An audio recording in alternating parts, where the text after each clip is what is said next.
અમે 3 વર્ષથી આ કણે ખરા ચોકડીએ વસરાજ દાદા રણની જગ્યામાંથી કેમ્પ કરી ગાયોના ઘાસચારાના લાભાર્થે.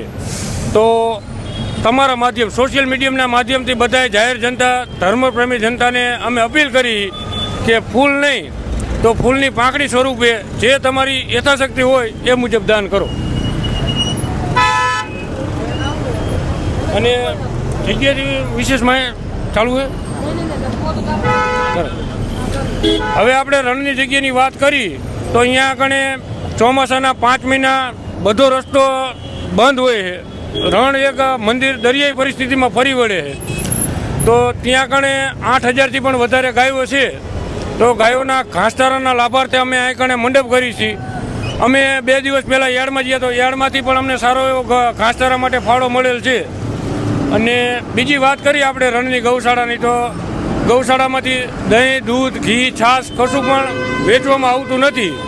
તો એ ગાયોના ઘાસચારાના લાભાર્થે અમે આ મંડપ કરેલ છે, કેમ્પ કરેલ છે.